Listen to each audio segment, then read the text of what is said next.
Секогаш зима, а никогаш Божик.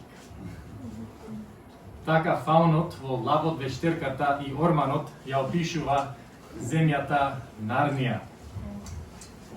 По Нарнија владее белата вештерка и целата земја е под незината магија и влијание.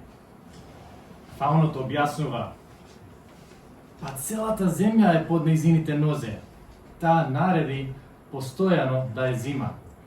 Секогаш зима, а никогаш Божик. Замисли го само тоа.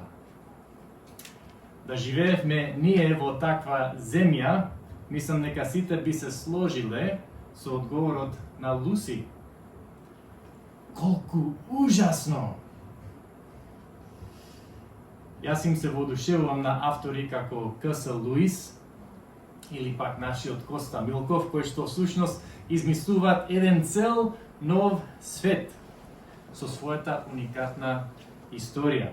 Ако ги читаш сите 7 романи во серијата Нарнија, ќе ја научиш целата историја на тој свет кој ја создаде Нарнија, како влезе злото преку белата вештерка, како вистинскиот крал Аслан понатаму ќе ја спаси земјата, и како се вклопуваат Луси и другите ликови во таа драма.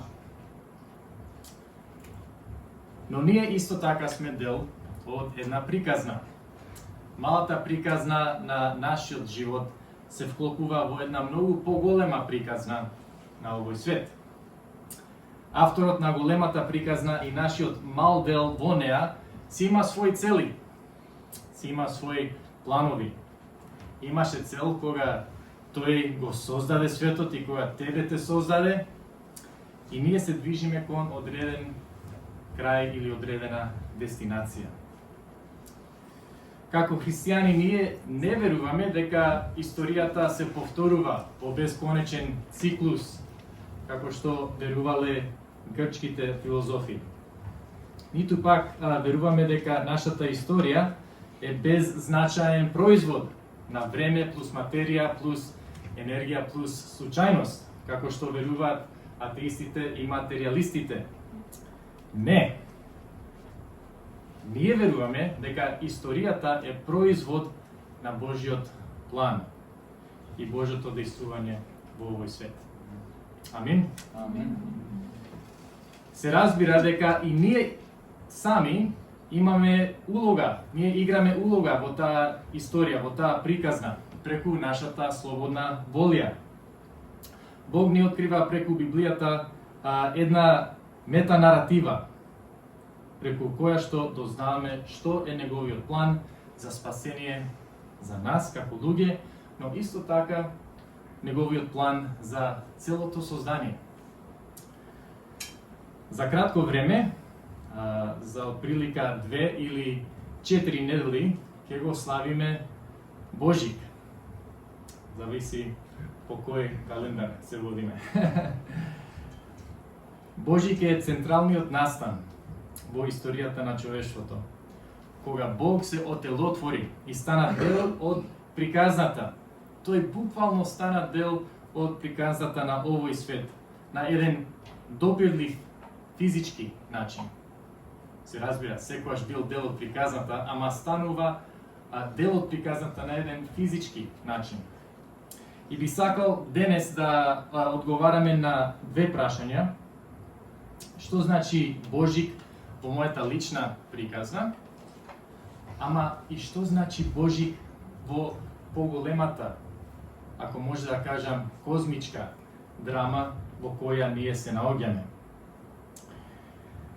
Денес ќе читаме и ќе разработиме два пасуси од Исаја 9 глава и Колошаните 1 глава. Ќе видиме како тие два пасуси ни ја кажуваат следната главна идеја. Принцот на мирот, принцот на мирот ги помирува сите нешта.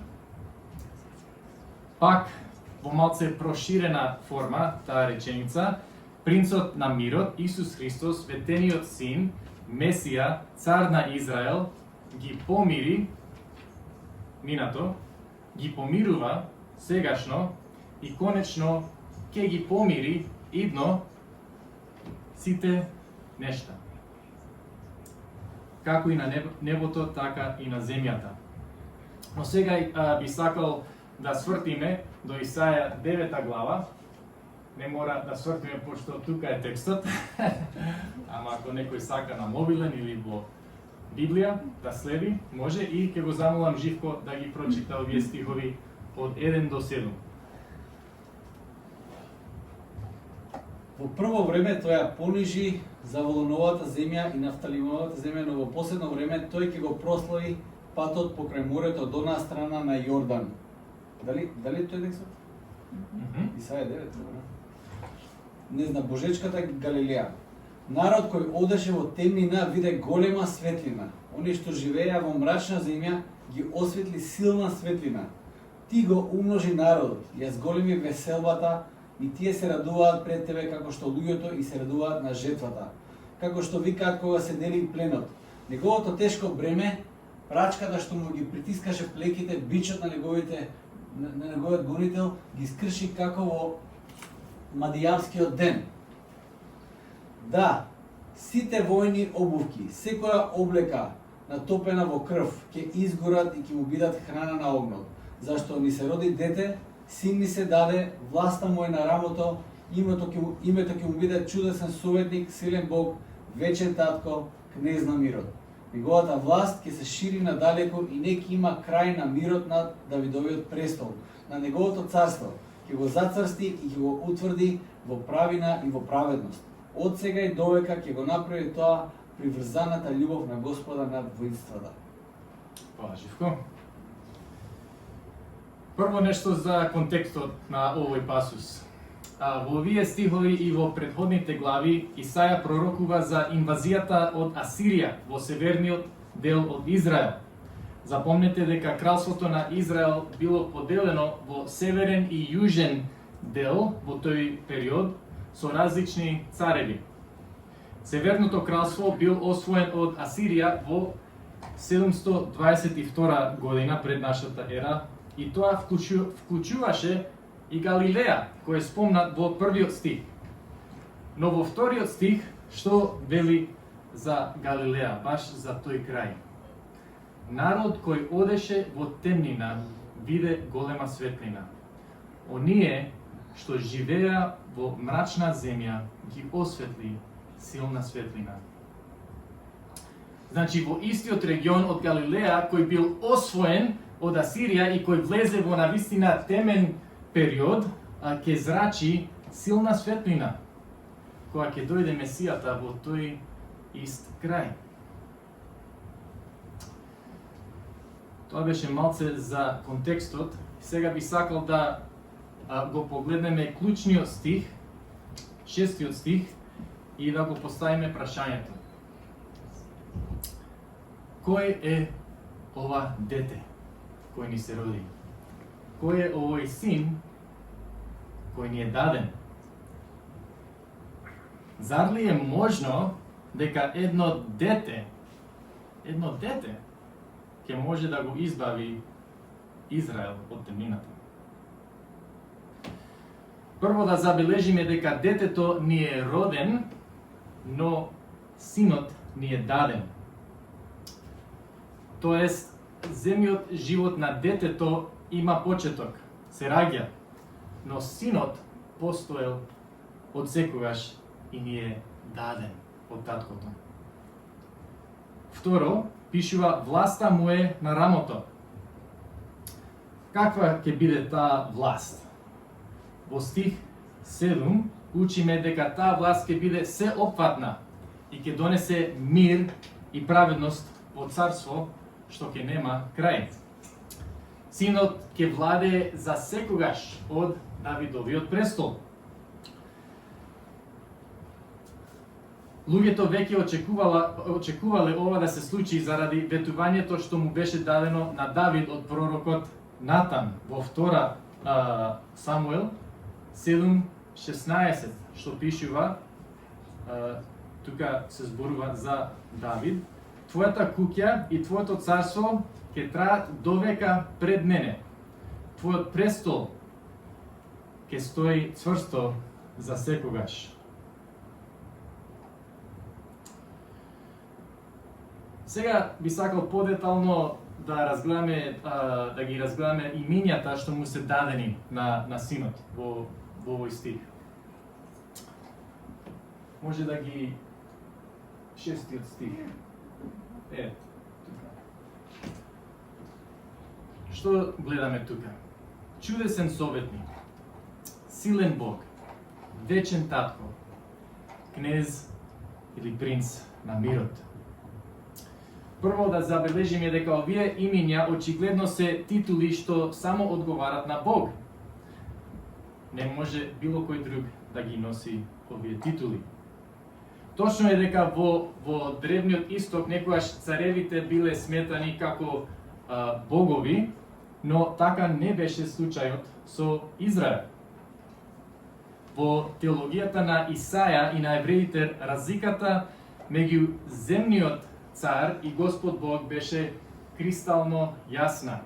Така да во контекстот на Израел било кој земјен цар не можеше да ги носи овие имиња. Второ, иако на прв поглед можно би било да го гледаме светото тројство во овој стих, советник, татко и принц или син, јас сметам дека во имињата подобро е да ги толкуваме како имиња или карактеристики на истата личност, односно Месијата Исус Христос. Ако е така, што учиме за синот, за Месијата од овие имиња? Прво, синот ќе се вика чудесен советник. Ова зборува за Божјата мудрост. Синот потполно го има умот на Бог таткото и ја има сета мудрост. Дали имаш ти мудар човек во твојот живот што ти дава или некојаш ти дал совети? Јас можам да се сетам на конкретни луѓе во конкретни ситуации во мојот живот,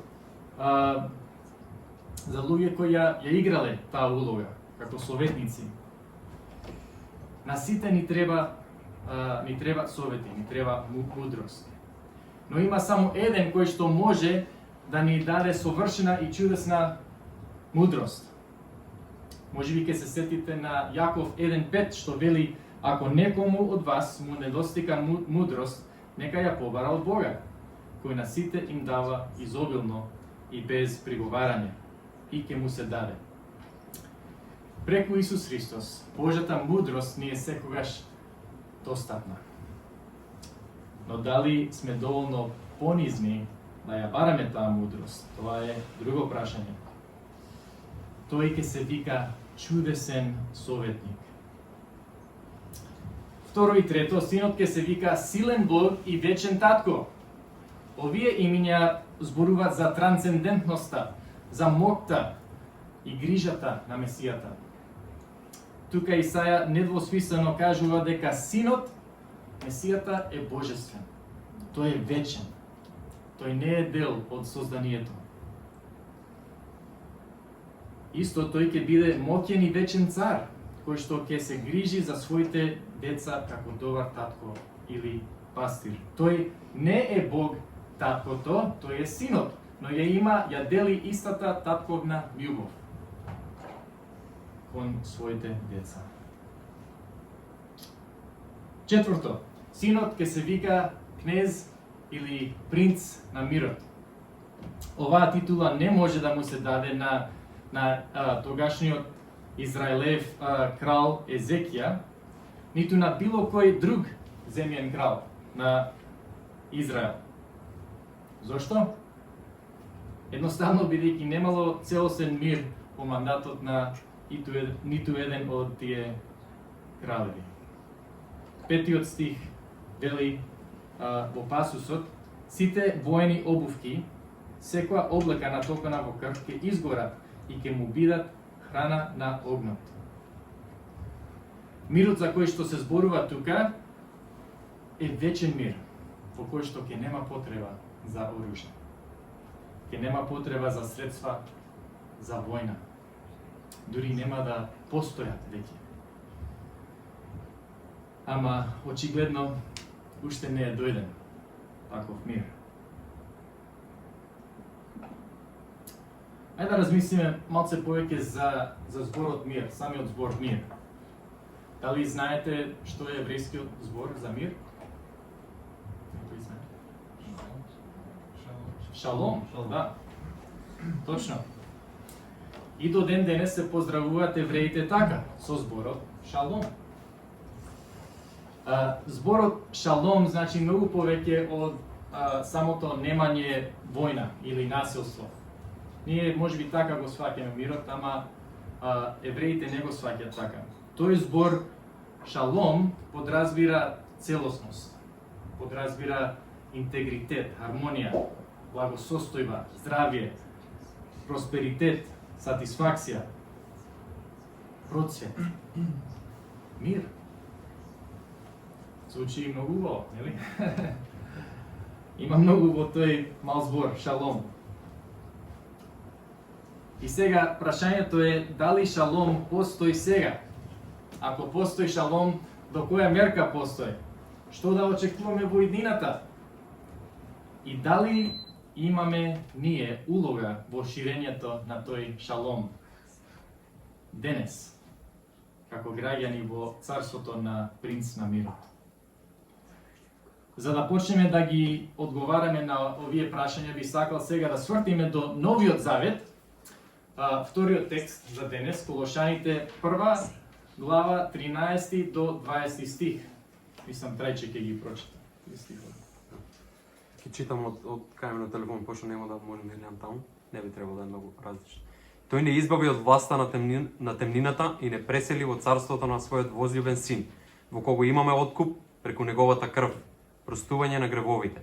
Тој е образ на невидливиот Бог, правороден на секое создание, зашто во него е создадено се што е во небесата и на земјата, видливо и невидливо, било престоли или господства, или началства, или власти.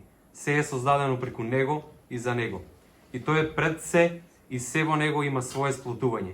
Тој е и глава на телото, за црквата, тој е почеток, правороден од мртвите, за да биде прв во се, зашто во него благоволи да се всели сета полнота и преку него да измири кон себе се што е на земјата или на небото, творејќи мир преку крвта на неговиот крст. Фала, рече. Овој пасус служи како фасинантен коментар на пасусот во Исаја 9 глава, според мене, и ни открива некои дополнителни информации за улогата на Исус Христос како ветениот син, Месија и принц на мирот. Клучниот стих во пасусот, според мене, е стих 20, и преку него да измири кон себе се што е на земјата или на небото, творејќи мир преку крвта на неговиот крст. Тука фактички гледаме како принц на мирот ги помирува сите нешта, дали на земјата или на небото. Да видиме сега како Павле го гради тој случај, пред да ја спомне крајната цел за кој што дојде Христос, мир или шалом.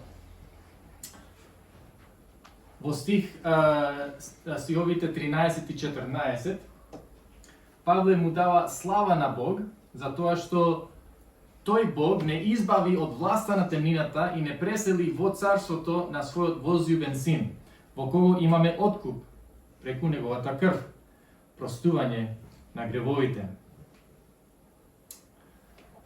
Имам добра вест за тебе денес. Ако си поверувал во Исус Христос за простувањето на твоите гревови, тогаш Бог те има избавено од царството на темнината и те има преселено во прекрасното царство на својот возлюбен син.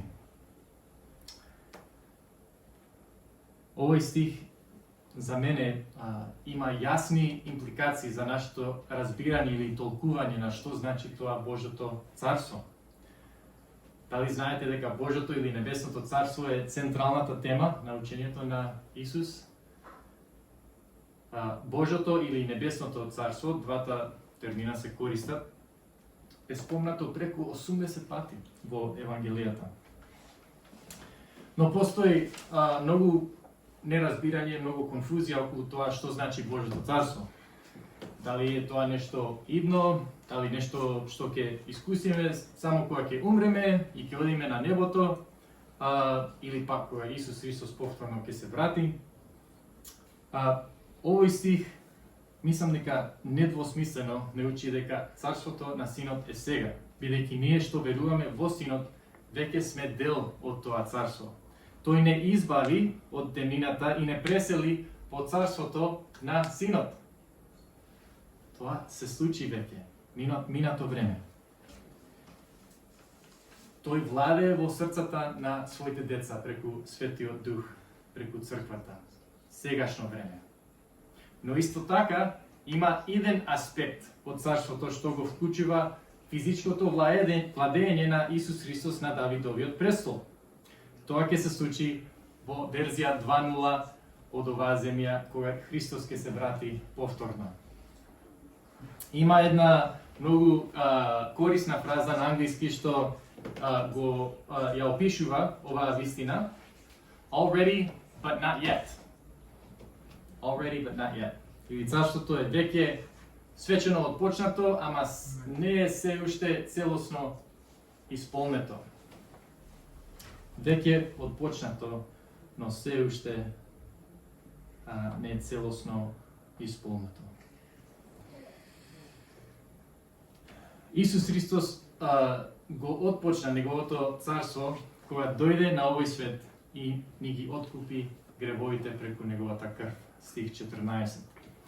Личното простување на нашите гревови е клучна димензија зашто дојде и Христос, но откупот оди многу подалеку од само лично спасение. Откупот има козмичка димензија. Да ги погледнеме следните стихови, да се увериме дека е баш така. Во стих 15 читаме дека Исус е образ на невидливиот Бог. Грчкиот збор за образ е ајкон или икон. Буквално Исус е иконот на Бог. Така пишува. Тој совршено го отсликува Бог таткото, бидејќи тој е Бог. Ако сакаш да бидеш како Бог, биди како Исус. Ние сме создадени во Божјиот лик, но гревот ја заматува и прави дисторзија на таа слика. И волјата на Бог е тој да го врати тој лик во нас преку Светиот Дух и да станеме по Христоликови.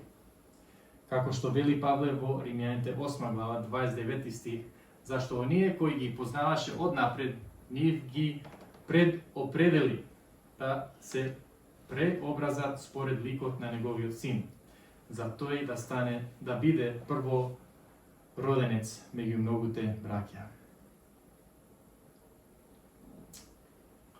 Што значи дека Исус Христос е прво роденец или прво роден на секој создание во 15 стих? Тоа пак не значи дека Христос бил создаден. Во следниот стих, 16 стих, читаме дека во него е создадено се што е во небесата и на земјата, видливо и невидливо, се е создадено преку него и за него. Првороден значи дека Христос има позиција на мок, позиција на авторитет над целото создание, бидејќи тој го создаде, за него е создадено, во него се е сплотено. Тој исто така е главата на црквата и првороден од мртвите, стих 18. Ние кога веруваме во Христос сме наново родени и тој процес на преобразување според неговиот лик почнува. И еден ден, кога ќе воскреснат мртвите, ќе бидеме како него и физички, со нови нераспадливи тела, соодветни, за да живеат во таа земја 2.0, што ќе направи. Тој е на вистина, чудесен советник, мокен Бог, вечен татко. Павле како да ни кажува, видете колку Исус Христос ги заслужува, ги исполнува овие имиња. Сега доаѓаме до стих кој што многу убаво го објаснува четвртото име кој Исаја му го даде на ветениот син, односно принц на мирот. Да ги читаме пак стиховите 19 и 20 од пасусот во Колошаните, што велат вака: зашто во него благоволи да се всели сета полнота и преку него да измири кон себе се што е на земјата или на небото, творејќи мир преку крвта на неговиот крст.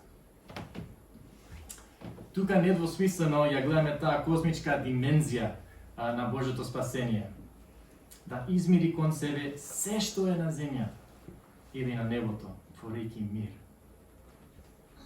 Глаголот измири значи нешто целосно да се врати во предходниот статус на хармонија. Исус Христос ги измири сите работи на земјата и на небото преку неговата смрт и воскресение. Ние не зборуваме многу често за оваа козмичка димензија на спасение, но според мене е многу логично кога ќе размислиш малце. Падот во гревот опишан во првите страници на Библијата не само што ја уништи врската меѓу човекот и Бог, туку и врската човекот со ближниот, човекот со природата, па дури човекот со самиот себе. Гледаме како бракот на Адам и Ева страда, Каин го убива Авел, земјата е проклета, работата станува тешка. И од тогаш, наваму, на милион начини, човекот живее во немир или војна со Бог. Ама не само со Бог, со ближниот, со природата, со самиот себе. Логично е тогаш дека откупувањето на Исус ќе ги адресира и ќе донесе мир во сите тие врски. Со Бог, со ближниот, со природата, со себе. Ние претежно се фокусираме на врската со Бог, со ближниот и со себе, но во овој пасус Павле не подсетува дека постои трета димензија, односно четврта димензија, човекот со природата. Во друг пасус Павле дообјаснува за ова врска меѓу човекот и природата и вели имено знаеме, ова Римјаните 8 глава, имено знаеме дека целото создание заедно воздивнува и страда во родилни маки до сега. И не само тоа, туку и ние, кои го имаме духот како прв тар, ние самите воздивнуваме во себе, чекајќи го посинувањето, откупувањето на нашето тело. Целото создание копне за конечно спасение. Божик, што ќе славиме за кратко време, не тера да гледаме, не само да гледаме назад кон Витлеем и првото доаѓање на Исус Христос, но исто така не потикнува да гледаме и да размислиме за второто доаѓање и за новата земја што ќе направи. Како да живееме ние во царството на принц на мирот? Ние живееме во сегашноста, во тој период измеѓу првото и второто доаѓање на Христос. Ние живееме во царство на Бог, што беше свечено отпочнато со првото доаѓање, но го очекуваме целосното исполнување на царството со второто доаѓање. Принц на мирот, Исус Христос, донесе мир со првото доаѓање. Читаме во Лука 2.14, слава на Бог во висината, а на земјата мир, меѓу луѓето добра волја. И тој ќе донесе мир. Запамтете ја таа визија на Исаја, на живот без потреба за оружје и други војни средства. Чи знаеме за првото доаѓање, знаеме како ќе изгледа со второто доаѓање, ама што сега? Ние живееме сега. Како изгледа Исусовиот мир сега? И каква улога имаме ние во ширењето на тој мир?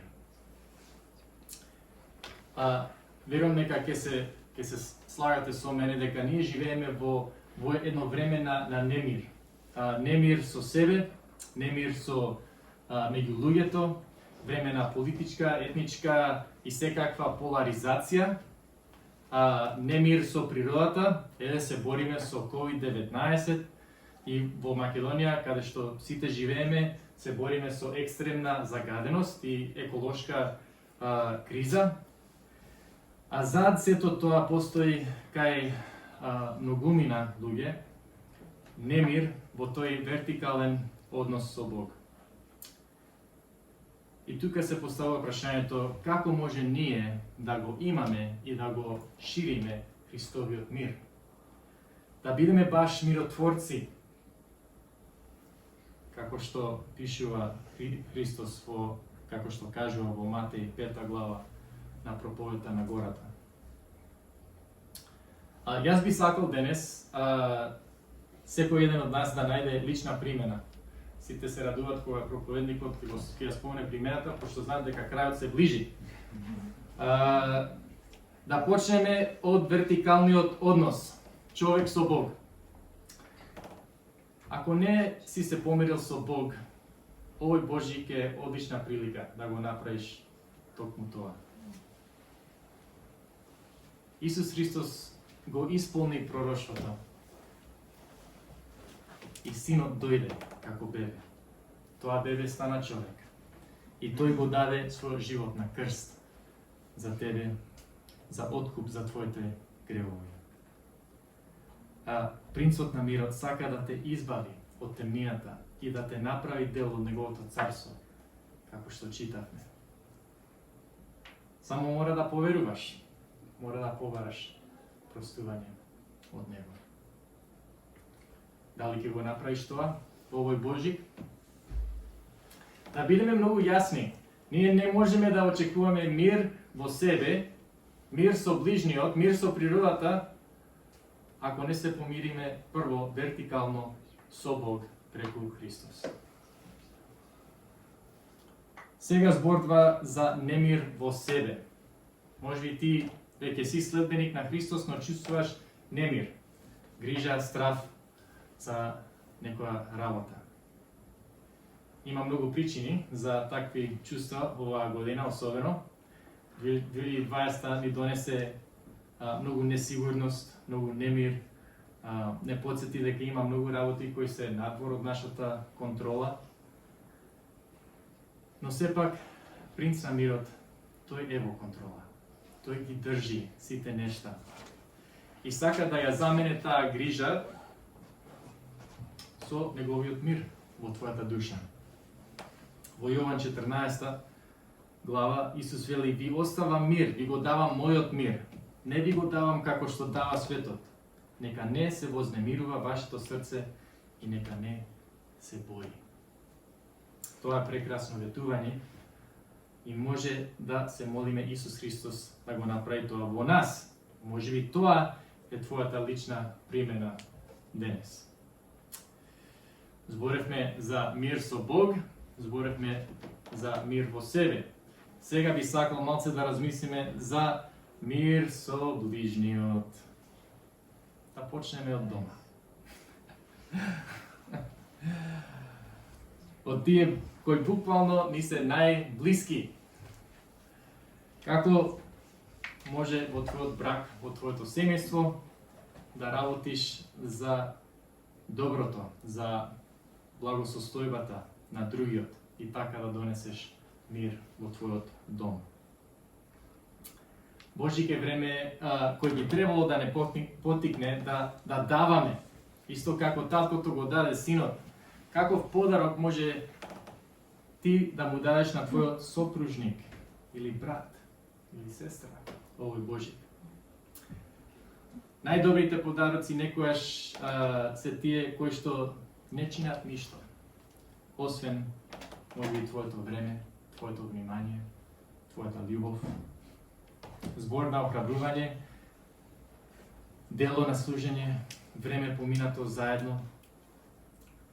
Да размислиме малце за какви подароци ќе им дадеме на нашите најблиски овој Божи.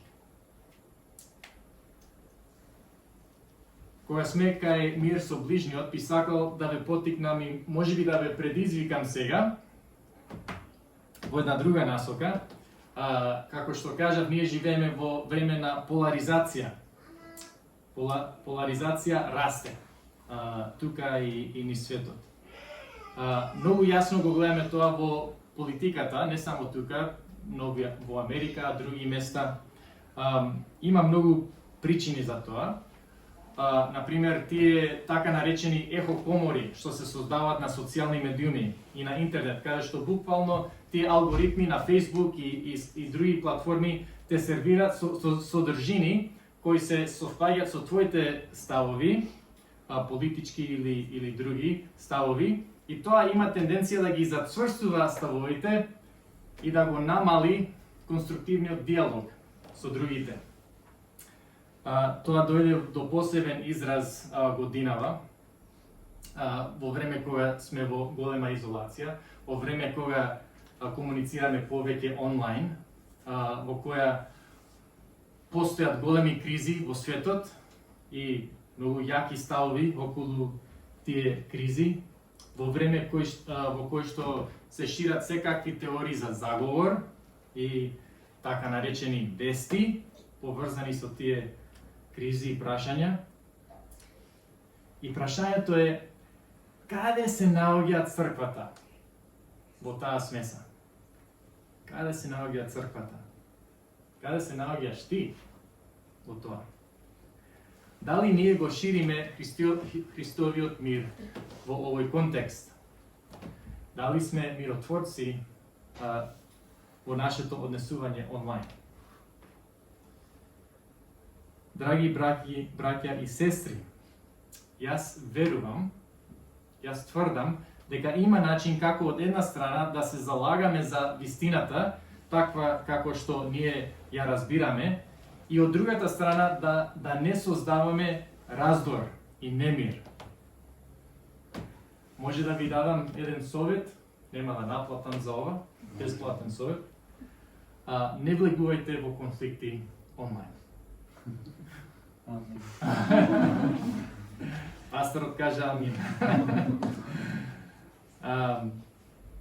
Според мене, често пати штетата е многу поголема од придобивката. Штетата е поголема од придобивката. Седнете очи во очи, со маски ако мора, и направете вистински муабет со тој друг човек, создаден во Божиот лик.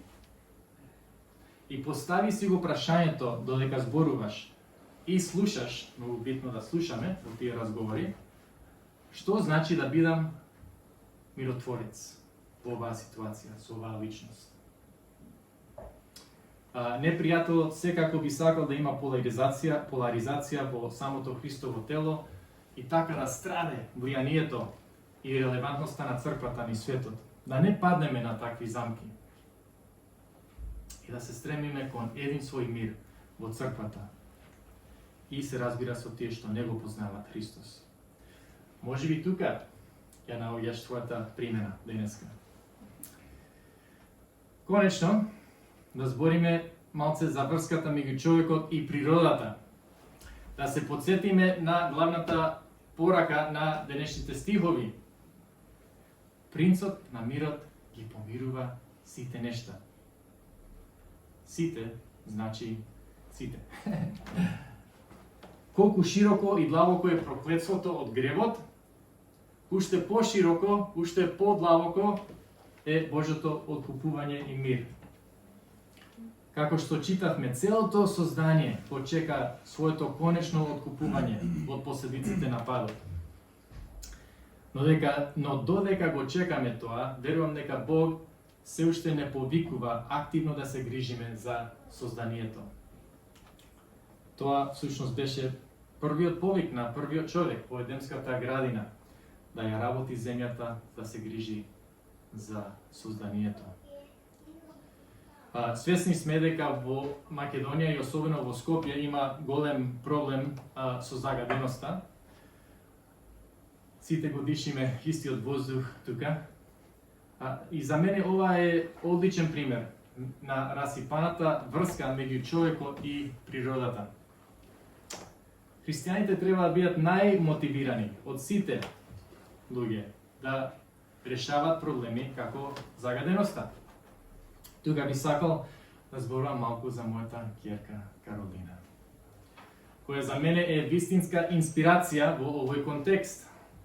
Каролина е сега 4-та година средно и моментално аплицира на факултети во Америка да студира Environmental Science and Policy или екологија и еколошка политика. Таа чувствува, верувам, повик од Бог да се посвети на тоа како да се грижиме за околината. И ние како низините родители ја поддржуваме во тој повик. Неодамна Каролина направи истражување преку онлайн анкета за однесувањето и ставовите на жителите во Скопје во врска со отпадот. Имаше повеќе од 2000 испитаници во таа анкета. Може да ја прашаш после за резултатите и за идеи како може ти да живееш по-еколошки на еден по-одржлив начин. Како можеш ти да бидеш миротворец меѓу човекот и природата? Би сакал да завршам пак со приказната на Нарнија, кон крајот на книгата. Ке читам пасус кога Аслан, лавот, кој е вистинскиот цар на Нарнија, им се појави на Сузана и Луси откако вештерката го уби Аслан на камената маса предходната ноќ. Пише овака: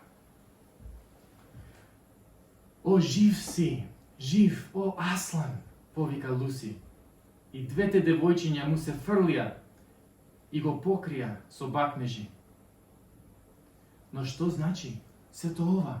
праша Сузана, кога се подсмирија. "Тоа значи," рече Аслан, "дека ако вештерката ја познаваше силната магија, има магија уште посилна, која таа не ја знае. Незиното знаење е од памтивек. Но ако можеше да погледне уште малку поназад во мирот и тишината пред времето да осамне, таму ќе прочиташе поинаков стих. Тогаш ќе знаеше дека ако жртва што сама се предава и која не направила никакво предаство е убиена наместо предавникот, масата ќе се скрши и самата смрт ќе почне да работи наназад." Понатаму во книгата читаш како зимата во Нарнија одмрзнува, целата земја оживува откако Аслан воскресе. Зимата во Нарнија е готова и доаѓа Божик. И за нас денес доаѓа Божик. Фала му на Бог што пророштвото од Исаја се исполни. Детето се роди. Синот ми беше даден. И синот се даде себе. Ја победи смртта. Донесе мир. Го отпочна неговото царство. И принц на мирот еден ден ќе се врати повторно. Но додека го чекаме тоа враќање, тоа исполнување на царството, тој не повикува да го шириме тој мир, тој шалом, таа благосостојба на секаде и со секого. Да бидеме миротворци и да се молиме.